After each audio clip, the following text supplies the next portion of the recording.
of the world's maritime trade goes through the South China Sea, which sits between China and a number of Asian nations, including Vietnam, the Philippines, and Taiwan. In addition, experts say it has large reserves of oil and gas. In recent years, it's also been the site of clashes between Chinese Coast Guard ships and Philippine vessels as Beijing tries to exert its claim to virtually the entire sea in defiance of international law. A confrontation this past week on the disputed South China Sea. Your unsafe maneuvers are in clear violation of your obligations for safe conduct. A Chinese Coast Guard ship sideswiped a Filipino government fishing vessel and fired its water cannons. Philippine officials said its vessel was on a routine research mission collecting sand. But 3 small uninhabited sandbars in the area are the reasons for heightened tensions. Both China and the Philippines claim sovereignty over them. What's at stake is less about the sandbars themselves than about the body of water surrounding them, the South China Sea. Since 1952, Beijing has claimed virtually the entire sea, everything inside what's referred to as the 9-dash line. In 2023, China added a 10th dash off Taiwan. The Philippines, Malaysia, Taiwan, and Vietnam all reject China's claims. That was the backdrop earlier this month for the annual joint U.S.-Philippines military exercises known as Balikatan, Tagalog for shoulder to shoulder. 9,000 U.S. troops joined 5,000 Filipino military personnel for live fire drills.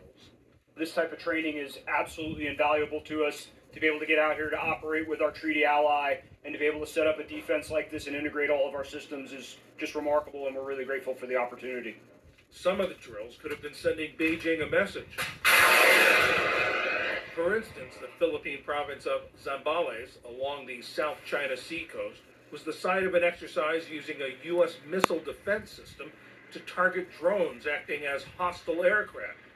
A 1951 mutual defense treaty between the United States and the Philippines commits each nation to defend the other in case of attack.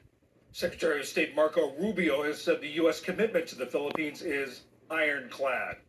It's also very near to China, as one of China's major artificially built island outposts.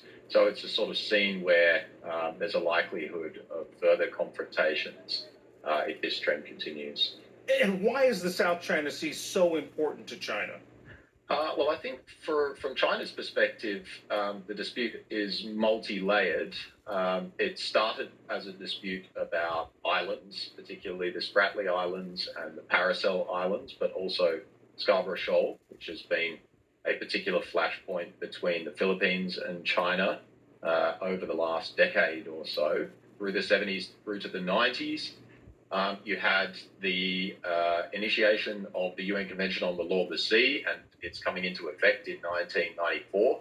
And that set some very clear rules about, they were actually referred to by the Filipino captain just now in the clip, some very clear rules about what you can and can't do in which waters, with some very specific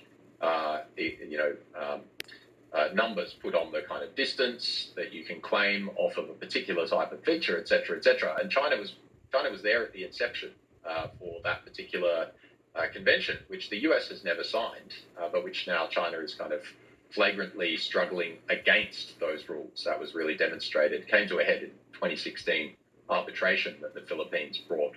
And then layered on top of all of that, you've got now the US-China geostrategic competition playing out also in the South China Sea and other maritime littoral areas in East Asia, such as the East China Sea. A lot of Americans, when they think about this region, they think about China's designs on Taiwan. But could the South China Sea be just as volatile or even more volatile than that? The short answer is yes, it could. The big difference with the South China Sea and Taiwan is the number of players in the area. So you've got the Philippines, Vietnam, you've also got Malaysia, Brunei makes a claim there, Taiwan occupies the biggest naturally formed island. So you've got many different players operating in the area, and that's before you bring in the sort of extra-regional powers, such as the United States. Also, the UK has been there recently, Australia, Japan, South Korea has done some patrols there, and other European navies as well have been talking about, if not actually, stepping up to fill some of the strategic gap. Andrew Chubb, thank you very much.